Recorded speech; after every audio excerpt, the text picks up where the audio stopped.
Have you ever been so convinced you were wrong about something that you wrote an entire second book just to tear down your own first masterpiece? Well, that's exactly what the philosopher Ludwig Wittgenstein did.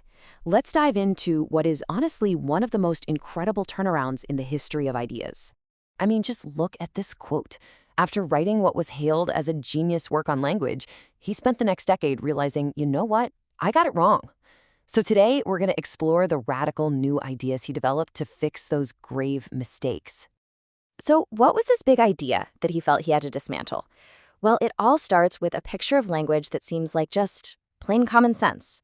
He kicks things off with an idea from St. Augustine, which gives us this very intuitive picture of how language works. It's basically all about learning labels. You point to a thing, you say its name, and boom, that's its meaning.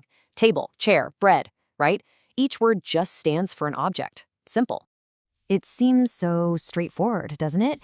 But for Wittgenstein, this simple picture was a kind of conceptual fog.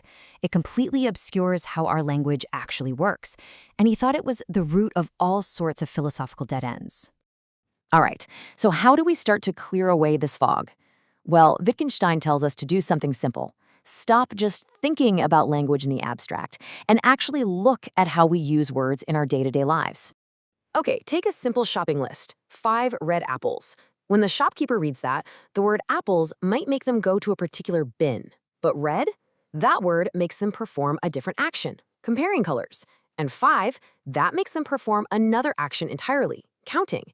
These words aren't just names. They're instructions for totally different kinds of activities. And this leads him to this incredible analogy. He says, think of words like tools in a toolbox. I mean, they're not all hammers, right? A saw does a completely different job than a screwdriver. The point is, their functions are incredibly diverse. So here's the crucial shift in perspective. It's about moving from asking, what does this word name, to asking, what does this word do? What's its job? What's its use in this situation? And trust me, this one little change makes all the difference. Now, to really understand what words do, Wittgenstein introduces his most famous and maybe his most misunderstood concept, the language game. Let's break down what he means by that. A language game isn't just about the words we're saying. No, it's the whole activity, the entire context that gives those words their purpose. It's language woven directly into our actions. It's not just talking. It's a part of doing something. Here's a super simple example he gives to make it clear. Imagine a builder and an assistant. The builder just yells, slab, and the assistant brings a slope over. That's it. That's the entire language game. You see, in this very specific game, the word slab isn't just naming an object. Its meaning is the role it plays in that activity. It functions as an order. It's a move in the game that gets a specific result. And this intense focus on function, on context, and on activity leads us straight to the single most famous sentence from all of Wittgenstein's later work.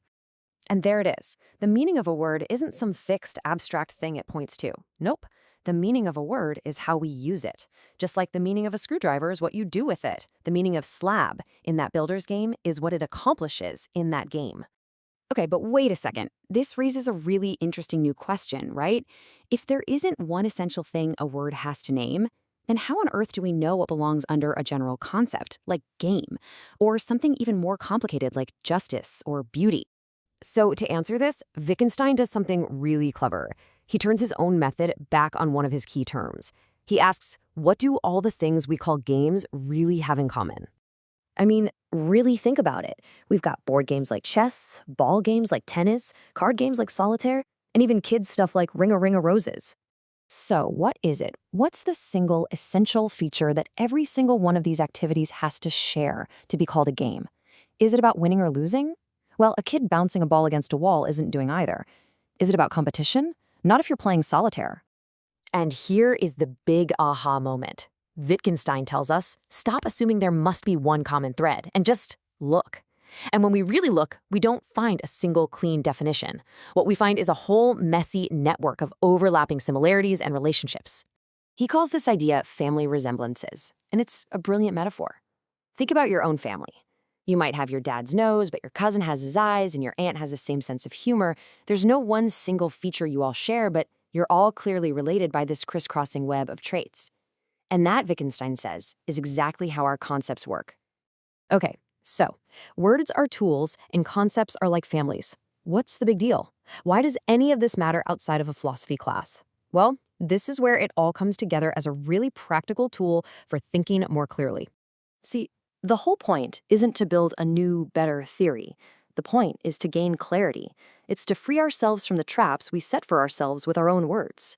We get so tangled up arguing about the one true meaning of art, or success, or freedom, when really, these words are just like that family, a web of related uses, not one single thing. Wittgenstein argued that so many of those big, deep philosophical problems aren't actually problems to be solved, they're just confusions to be dissolved. They happen when we take a word that works perfectly fine in one language game and we try to use it in a completely different one where the rules just don't apply. It's like trying to use a screwdriver as a hammer. The problem isn't the nail, the problem is we're using the wrong tool for the job. And he leaves us with this incredible image. Philosophical problems arise when language goes on holiday. In other words, when our language isn't doing any real work, when it's just idling, that's when we get into trouble. So think about it. Think about an argument you've had that just went in circles. Is it possible that you and the other person weren't just disagreeing on the facts, but you were playing two completely different language games with the very same word?